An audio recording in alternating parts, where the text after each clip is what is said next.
Welcome back! Here's part 2 of my BGG Con videos.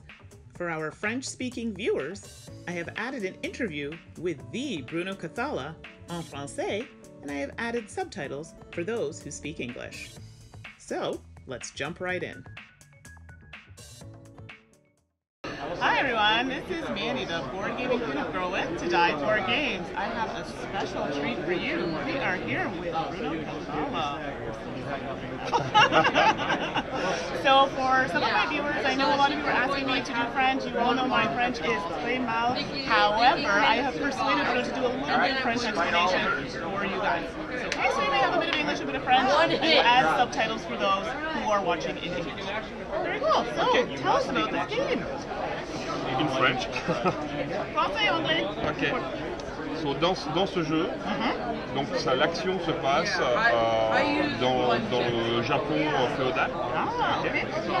Et les joueurs sont des architectes et vont devoir construire la cité légendaire de Yamatai pour les beaux yeux de la reine Himiko. Okay. C'est pour donc à la fin, on va marquer des points de victoire. De 3 façons différentes. En construisant des bâtiments, il y a 2 types de bâtiments, les bâtiments légendaires, qui sont en rouge, comme ça, et les bâtiments de base de chaque joueur, comme ça. Quand on construit un bâtiment, on va marquer un certain nombre de points. Mais on va aussi marquer des points en recrutant des spécialistes, qui eux-mêmes ont chacun des pouvoirs différents, mais qui donnent des points de victoire. Et enfin, pendant la partie, on va pouvoir gagner de l'argent. Et à la fin de la partie, chaque paquet de 5 pièces va donner un point de victoire. D'accord ? Le moteur principal du jeu se situe ici. C'est-à-dire qu'à son tour de jeu, on va devoir choisir une des flottes qui est disponible ici. Cette flotte a 3 indications majeures. Le numéro, les bateaux auxquels elle donne accès et un pouvoir. Le numéro est important parce qu'il va déterminer l'ordre du tour d'après, puisqu'on va se repositionner sur la piste, etc. On va prendre ces bateaux-là, on va pouvoir éventuellement en acheter un, et ensuite on va les placer sur le plateau. Quand on place des bateaux, on a le choix soit de récolter, et on va récolter un pour chaque bateau qu'on a placé, soit de construire pour peu que les conditions ici soient réunies. Donc si par exemple j'avais l'opportunité de faire ça, je fais rouge, rouge, marron, j'ai rouge, rouge, marron, ça me permet de placer une de mes maisons ici et de marquer 3 points. Voilà. Globalement c'est ça. Alors il y a des tas d'actions différentes, que ce soit sur les flottes ici ou sur les spécialistes qui sont là, donc je ne vais pas rentrer dans ce détail là à ce stade. Juste expliquer qu'on va jouer soit jusqu'à ce qu'un joueur ait placé toutes ses maisons, soit jusqu'à ce qu'une des couleurs de bateau ici ait complètement disparu. Voilà. Et petit à petit, on va voir la cité se construire peu à peu. On peut avoir des bonus quand on construit sur une colline, on peut avoir des bonus quand on construit à côté d'un bâtiment légendaire, etc. etc. Donc c'est un jeu dans lequel il va falloir avoir un plan général tout en s'adaptant à ce que les autres sont en train de faire pour trouver le meilleur chemin de passage vers la victoire. Ça, ce sont des points de bonus. C'est-à-dire que si je construis sur une colline, je prends mon jeton plus 1 point. Si je construis à côté d'un bâtiment légendaire, je prends plus 1 point. Et tout se cumule. C'est-à-dire que dans cette situation-là, par exemple, si je construis ici, je prends plus 1, plus 2, plus 3. Plus 1, plus 2, plus 3. Y a-t-il une limite? Non, absolument pas. Sky is the limit. The sky. Oh, that is amazing. This is really pretty. So donc, simplement pour être précis, le jeu qui est devant vous ici est à moitié réalisé. Ça veut dire que les illustrations sont les illustrations définitives des personnages. Par contre, le plateau, c'est mon prototype, il n'est pas illustré encore. Ça semble un petit peu différent. Et puis là, on a des pièces en plastique faites avec une imprimante 3D, alors que dans le jeu final, tout est en bois. Voilà. De même que les bateaux, ils n'auront pas cette forme-là, mais cette forme-là en bois aussi. Ah, ok. Voilà, et ça c'est le dessin de la couverture. Le final? Ouais. Oui, ok. Avec, il faudra évidemment mettre le titre, les indications, etc. Mais voilà, c'est l'idée générale. Enfin, c'est plus qu'une idée d'ailleurs. C'est livré avec un feutre. C'est des gens qui font le titre. All right, well, thank you so much. Now, for those of you who are watching, I will add subtitles to the gameplay so you can understand. My French viewers, you're welcome. You have been bugging me for some French content. I am giving it to you. So when is this going to be available? Disponible? En Amérique du Nord, normalement, avril 2017. Oh, okay. So soon-ish. Yes. Very cool. Thank you so much for taking the time to explain this to us. You're welcome. I am very much looking forward to this, so keep an eye out for it. Bye for now. Au revoir.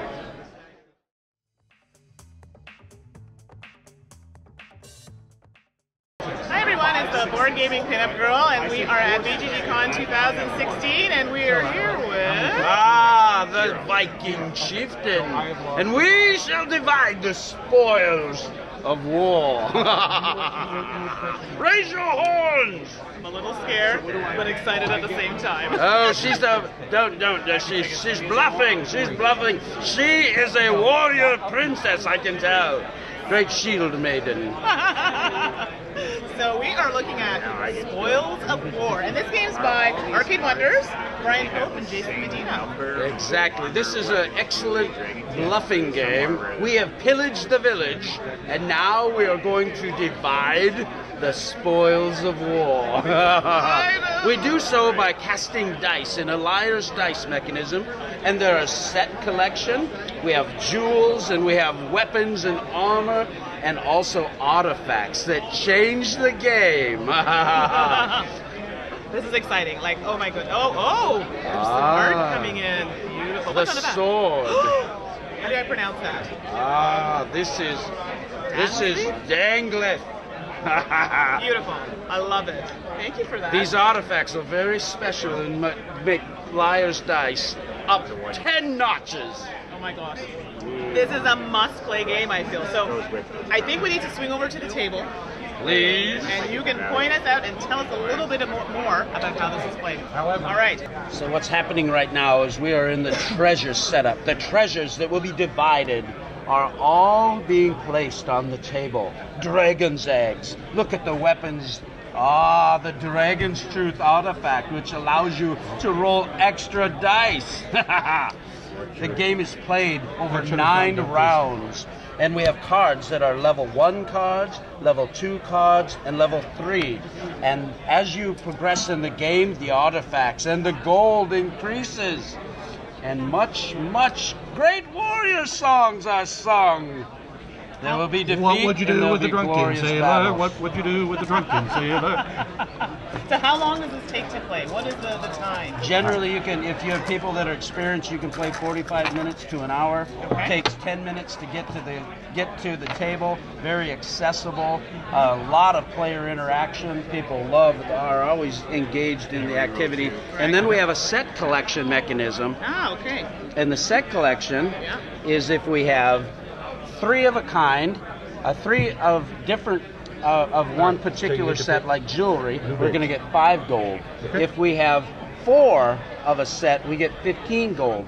And then if you get 1 of each with an artifact, then you're going to get an additional Conqueror's Hoard of 8 gold. And so at the end of the game, we are going to find out all the gold that we have, plus the gold that is on the card values. And we are going to add all of that up. The Viking chieftain with the most gold wins. Oh, fantastic. And is this something that you can add pieces into, or this is it? Like, it's just this game? Currently, this here will support 3 to 5 players. Okay. They're already working on new artifacts. Oh, nice. The game has been really well vetted by Brian Pope and Dr. Jason Medina. Right. And they've put a lot into it to make sure the artwork is the way it is and that the mathematics of the game is fully vetted. Okay. The game is coming out out in April. April. Okay. So very excited. We feel this is going to be one of the top Arcane Wonder games in the future. And if you like Sheriff of Nottingham, you're going to love Spoils of War. Which was very popular, so I definitely think a lot of people would be interested in it. Exactly. Amazing. So far, the feedback at the con, everybody we've played with it has just loved it. They start getting into Norse theology, you know, and it's just great fun. It's very popular. So, I mean, I'm a big fan of the show Vikings, as is my mother. Ah. So this will appeal to her. Yes, yes, yes. So thank you so much. You are welcome, And please, dear. can we get a full shot of this costume? It is fantastic. I love someone who can commit to his work. Thanks again.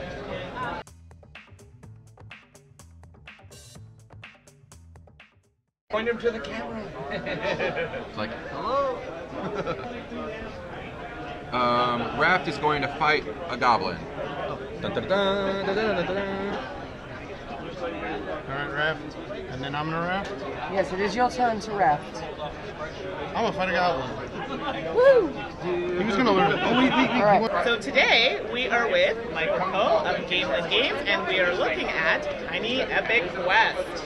I know you're gonna love this. It's so awesome.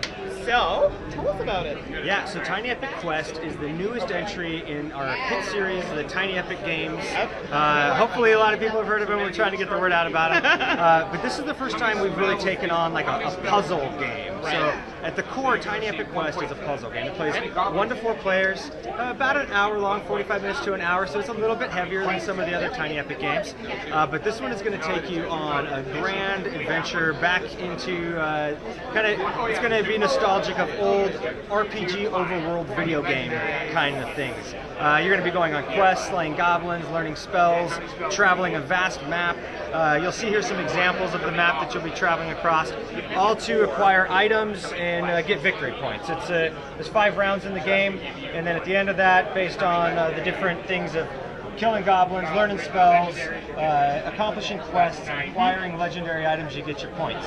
So you'll see here sorts of different positional puzzles that'll be presented on these quest cards. And the whole thing is you're going to be using limited movements to try and achieve putting your heroes in these different locations. So you'll be controlling a band of 3 heroes that you'll be sending all throughout the map. And this is just a short little abridged map. There's extra pieces that go along with this. But once you're able to kind of move into position, you'll score the card, but everybody's trying to do that at the same time. So it's a bit of a race to get your people into these different positions. The game is broken down into 2 phases, a day phase and a night phase. And during the day phase, you'll be taking these different forms of movement, but it's going to be a limited action selection. So of the 5 movements, only 4 will be taken. And when 1 is taken, everybody else can go around and follow that, but then it's locked out until the end of the round. Okay. And then at the end of the day phase, when 4 have been taken, you go into the night phase, which is a communal pressure luck aspect. Everybody will be rolling dice, and everybody will be kind of leeching off of everybody else's dice roll, but then the dice will pass, so everybody gets a chance to roll them themselves. And essentially that's the resolution for all the things you set yourself up for during the day. Okay. Best part of it are the item goals. We need to get a close-up of these, because I'm telling you, why do I feel like this is like Link/Barbie dress up, and you get to equip your meeple. Come on, this is amazing. So you can accomplish these from going through temples and also completing quests. In the beginning of the game, you'll start with no items, so all your guys are kind of unequipped, like you would in an RPG overworld game, right? But then as you begin to play and you start to acquire the items, you just simply lock them right into your guy. They never fall out. They got great articulation. It's a perfect fit. So. Which is fantastic. So wait, I gotta show this. Can you tell which one I did? It is like the most random, a bomb with a shield. Really? Come on. That is so fun. So you can mix and match, and I guess it's now, is this in accordance to cards, or is this accordance to like how you play throughout the game that you decide what equipment you get? Like, how does this happen? So each player is going to have access to the sword, the shield, and the staff. Okay. And they'll be able to go through these different temples to acquire those items. All the other items are going to come from quests. Okay. So you'll see that on these quest cards, this is how you would get the flute, or this is how you would get the bow. Okay, you would have this little positional puzzle, and then you would go through this temple, and you would be able to accomplish the item. But boomerangs, books, you know, So you got a few different a whole bunch of different items to acquire. we're on Kickstarter now, and there's only 7 days left. So if it looks interesting, jump on there and check it out. So just so you all know, I backed it. So you need to try and back it. It's amazing. I don't know. It immediately made me think of like childhood, like, you know, Link, Zelda, and maybe not. That is not the reference they were going for, but that was enough for me to back it. And now I'm really happy I did, because I really like what I see. So colors are beautiful, vibrant. All of you guys know I like my bright colors in the art. So I think that's amazing. Was that on purpose or? Absolutely. Yeah. Okay. It's a big part of it. Yeah. So I definitely think this is a lot of replayability in a tiny box. Definitely something we will feature later on the channel. So check it out on Kickstarter now and back it. Help them out.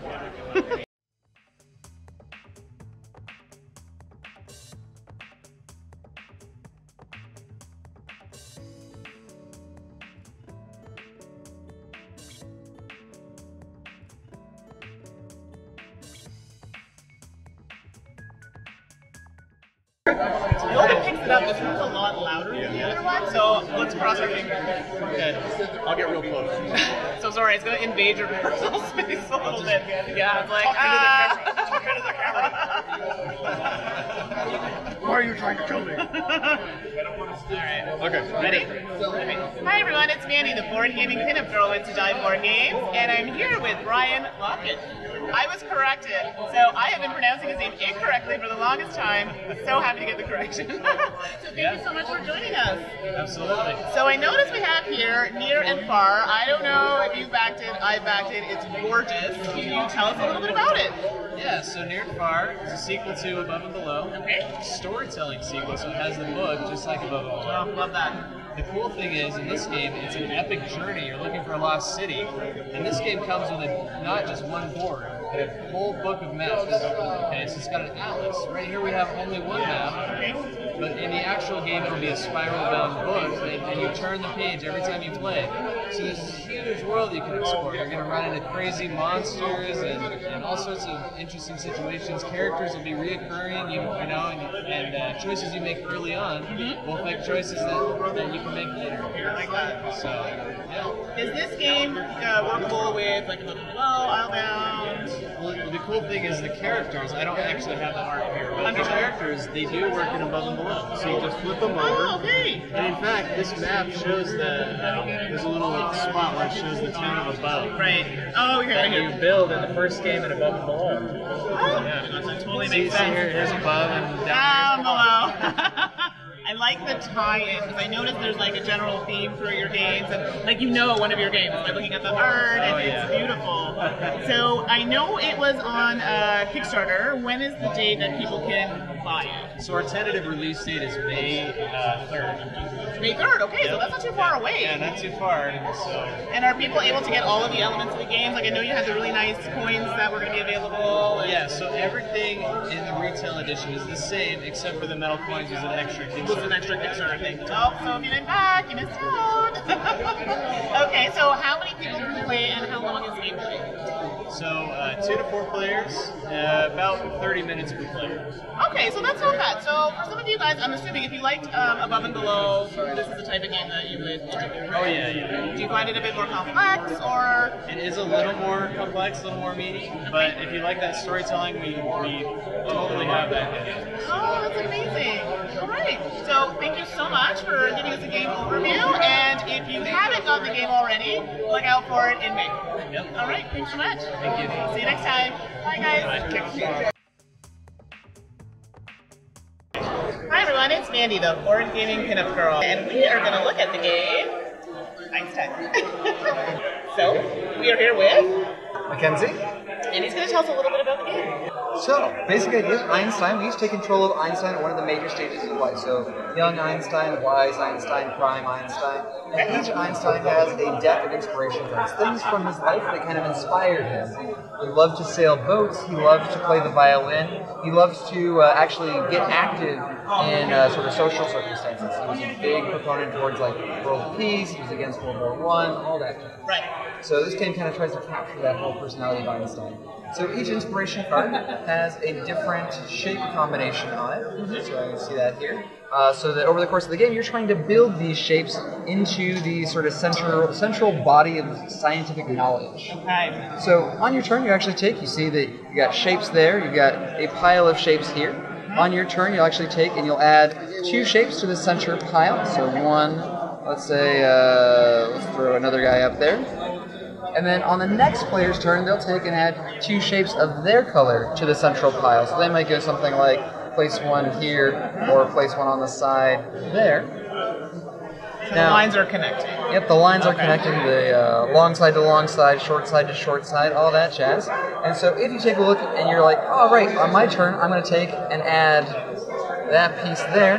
That completes this shape. You can see 1, 2, 3, 1, 2, 3. It makes the appropriate shape. You can go ahead and score this card. That goes into your score pile. We'll put that right there. Okay. You also take into account that you look at that shape. I'm using another player's shape there. So that's a globe-trotting Einstein. So they actually will score a prestige point as well. That's a little prototype that we have. We actually have little die-cut wooden stars. Oh, nice. Yeah, it's cute. And that's pretty much the core of the game. There's also, let me actually pull this out wherever those cards have gone to. Sweet. Have out at any given time 3 major theory cards. Each one of these has some sort of diversifier. They act as sort of a communal pile that any player can place an idea and score this on top of or in combo with the cards that they're putting in their score pile there. It's fast-paced. It's good for kids. I have had multiple 8-year-olds beat the pants off me in this game. Because kids, you know, like, they're like all day, every day, making shapes, like, they're on top of it. Right. So that's cool. What's the amount of players, average game time? It plays 2 to 4 players. Okay. About 5 minutes to explain the basics. And it's about 25, 35 minutes total to play the game. Okay. Sounds really cool. I know when I saw it, I wanted to back it. I love the concept. I'm like abstract a bit, puzzle building. I love that sort of thing. So this is with Artana Games. Yep. And you said they can still get their order in? Yep, that's still, we'll get the pre-orders up on our website in the next couple of days or so. Okay, perfect. So if you missed out, you can still grab it, which I will have to do as well. Thanks so much. We'll see you next time. Bye. Hi everyone, it's Mandy, the board gaming pinup girl with To Die For Games. Today we are looking at a really fun game called Tipping Cows by Columbia Games. So I'm here with Grant Dalglish. Hi. Hi, nice to meet you. And he's going to show and talk about how to play this game. Just as an FYI, you all know that I am terrible at dexterity games. I have made this disclaimer ahead of time. Nice segue. This Tipping Cows is in fact a dexterity game. And we've got a field of cows here with clever little names like Cash Cow and Skim Milk and Holy Cow. And these guys represent tippers. And we've got a setup here with some cows. We've also got obstacles like a cow pie. Obstacles are face up, trees and cow pies, and the ones that we want to hit are standing and targets. And the object is to flick, knock over a cow. Nice. Am I supposed to, okay, so what am I supposed to do? What do I do? Big ones are worth 2 points, so Okay. that's the better ones to shoot for. The little ones are worth 1. Okay. And you're white, so you I flick get to from try near the this? edge of the table and you have a shot. So from here? No, within a couple inches. Oh It's boy, liberal. we're gonna get ugly. See what I see? Okay, that's a false start. Okay! Boom. Alright. So you take Moo and put that over there. As So your- this one here? Yep, yep. Alright, and then that that's would a just go in point. my little area? And we just go back and forth like that. That's the Okay. basics of the game. It's kind of lighthearted. And, Yeah. The production game will have many more cows with different creative names. Okay. Other kinds of obstacles and a few other hilarious elements from the mythology of tipping cows. Very cool. This gives you the idea. And what we did here at BGG is we put a little sample in circulation that everybody got a little playable mini game. Yes. And so it's been circulating around. I've seen lots of people playing. Everybody seems to think it's lots of fun. Very cool. Well, thanks so much for showing that to us. It's a pleasure. Great. Thank you. Is it going to be, when is it available? Well, we're taking pre-orders, and then we're also going to do a Kickstarter. I've got an advanced pre-order that's going now, and then a Kickstarter. And it'll be early in the first quarter of next year. Okay, wonderful. Thanks so much for joining us, guys. We'll see you next time. Bye.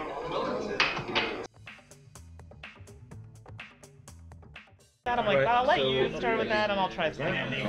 So then I'll do that. It's not a winning, I want to And then for my second one, I want to build a ship. and it doesn't cost me any resources, right? Nope. So then I will take this action. So you're going to have to give him a book or a gold.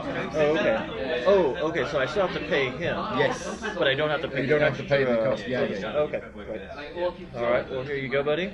Okay. So you build this ship. There's that. So again, you took that underneath. So the treasury goes up again, and you now gain 5 influence. You're on 10. Which means you gain a wig, and you are now winning. Okay, this feels like, And that's the end of the game. You win with 6 points. Right. Yeah, nice. Thanks, you guys. See, it didn't take that long after all. That's good.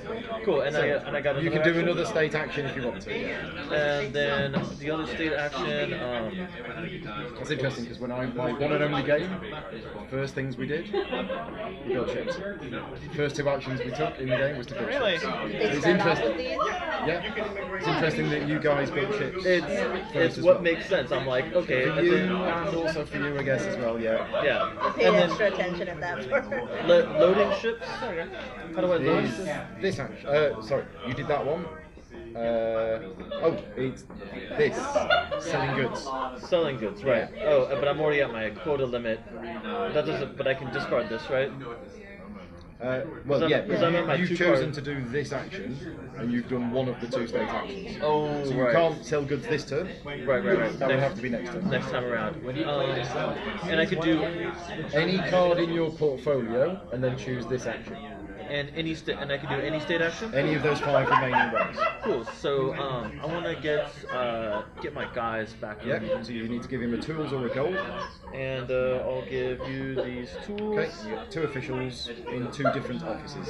Cool. Well then I will put that guy there and this guy right here. Okay. Take a card. This looks okay.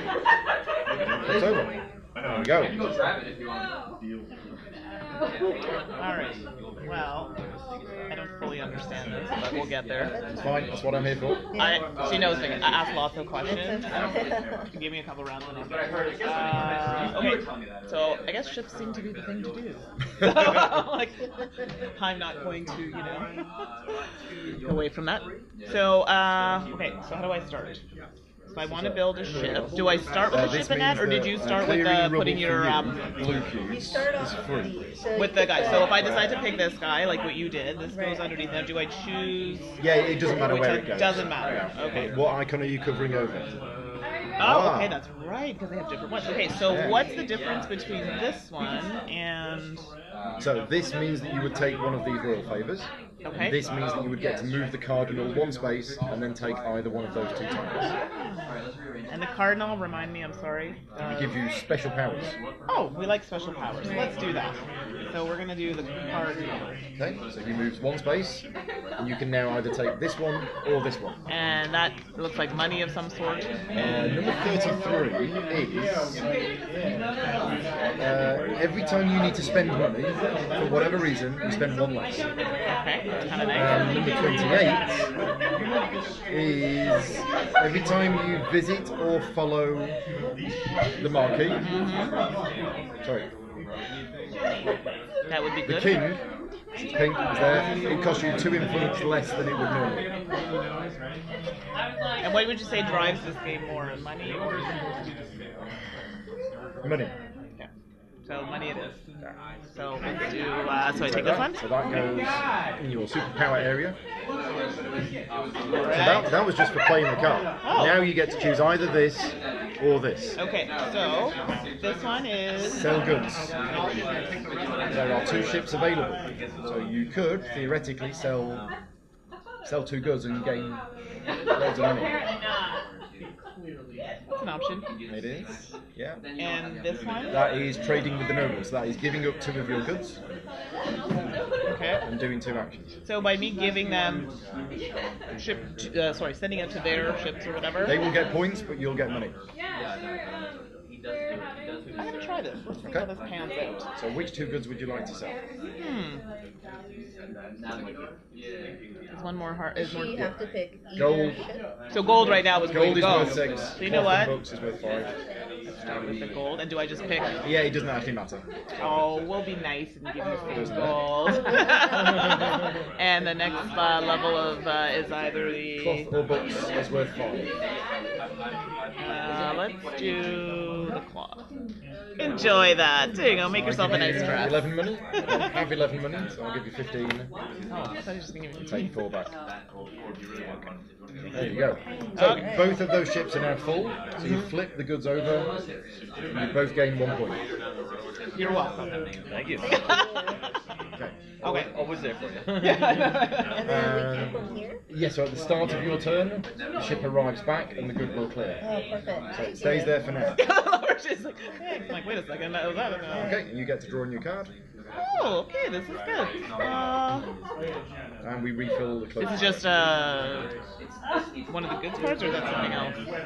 What happens when you cover up the bottom of this one? Yeah. Well, you never cover over this because you took this underneath, so this will be visible. Ah, and what does that do? This means every time you sell books, you get an extra 2.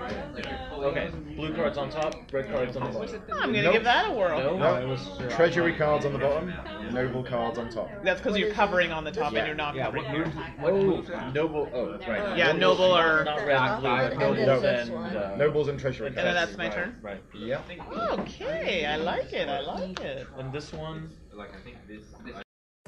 Thanks so much for joining me in my adventure at BGG Con 2016. I look forward to seeing all of you next year, and those who weren't able to make it, hopefully you can make it next time. Thanks again to Donna Vendere for all your help. Couldn't have done it without you. See you next time. Bye.